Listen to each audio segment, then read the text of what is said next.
Ever since I was a little kid, I always wanted to go out and find treasure. It is so much more than just a stroll in the Montana woods for Dale Neitzel. I read all those pirate magazines and comic books, and now I'm getting an opportunity to go out and look for one for real. Like thousands of others in the Rocky Mountains this summer, he's here on a hunt for this treasure chest, fit for a pirate, filled with gold, precious metals, and ancient artifacts. Its exact dollar value is not known. Some say $1 million, some say millions. How long have you been looking? I've been looking now for about 5 years. Aren't you getting a little discouraged at this point? No, there's nothing to get discouraged about.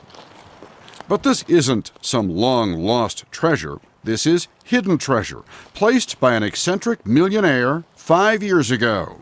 It's there for the taking if you can figure out the clues. Well, I believe that his secret place is a place where there is some kind of running water. On this day, the clues have taken him here to this lake near Yellowstone National Park and to this rock. And here we are. And maybe Dale is just steps away from life-changing wealth. Or no, I don't think this is it. Maybe not. Dale had a long career as a professional treasure hunter, salvaging sunken ships. But this is his toughest quest yet. This trip was his 64th attempt. There's no guarantee it's going to be found even in our lifetime. That's right, that's right. But that doesn't stop me from looking for it, because it's fun to look for it. And there's always the chance. There's always the chance. Which no one knows better than the man who hid it, 84-year-old Forrest Fenn, who made a career out of collecting treasures of his own. Well, Mr. Petersen, here's Sitting Bull's pipe. Wow, feel that. That's right, the pipe from the Indian chief who bested George Custer and his men at Little Bighorn. Fenn grew up in Texas and as a youth explored the American West.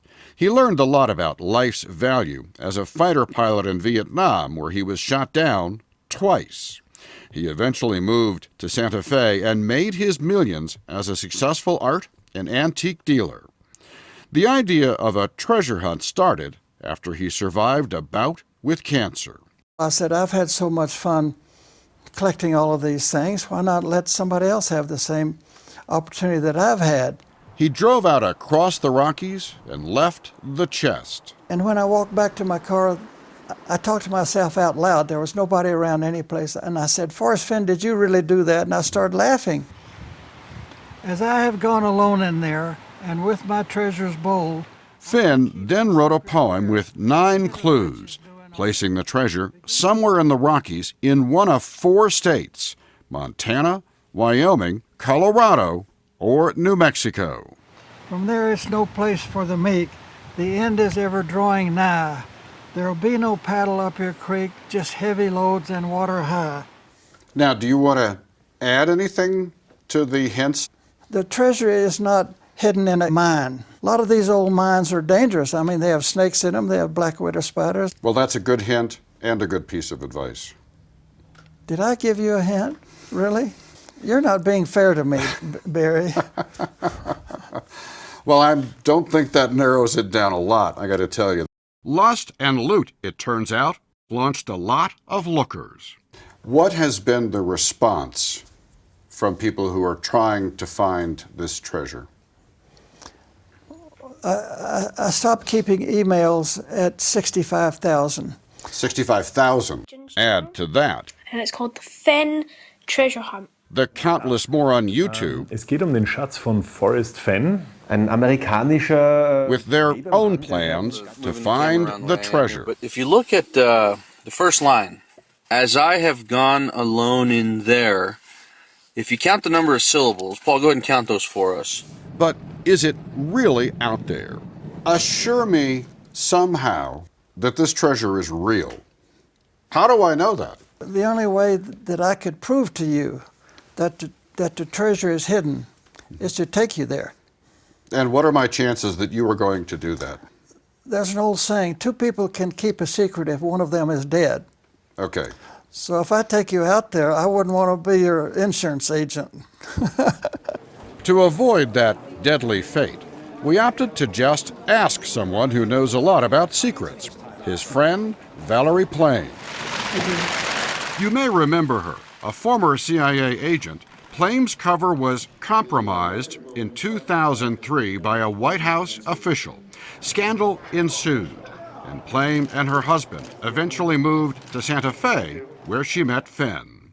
You're an ex-CIA operative. Do you give Forrest credit for keeping his secret for so long? Because he won't tell anybody. Apparently not even his wife. Not even his wife. That is something. Do you believe him? Do you think that treasure's out there? Oh, absolutely. I think that this is something that Forrest has done to completely amuse himself.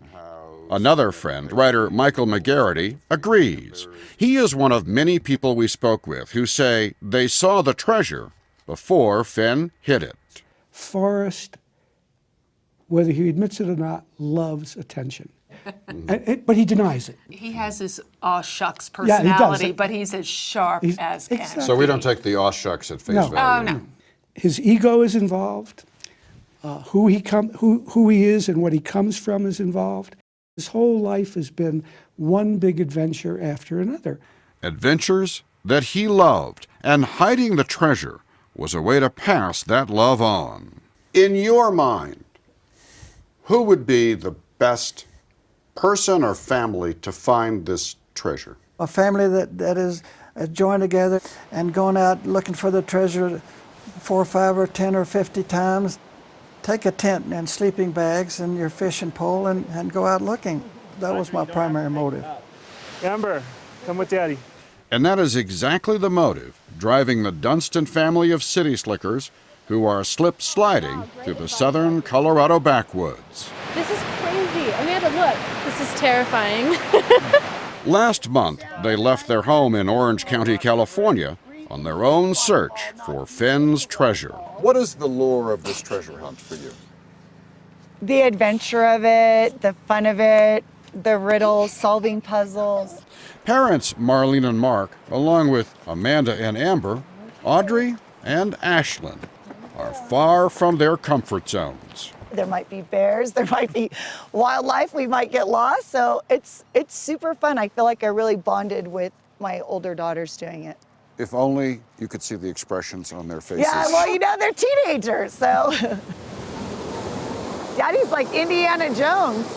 Careful, Mark. Oh my God. The Dunstan family trip ended with photos and memories, but alas, no treasure.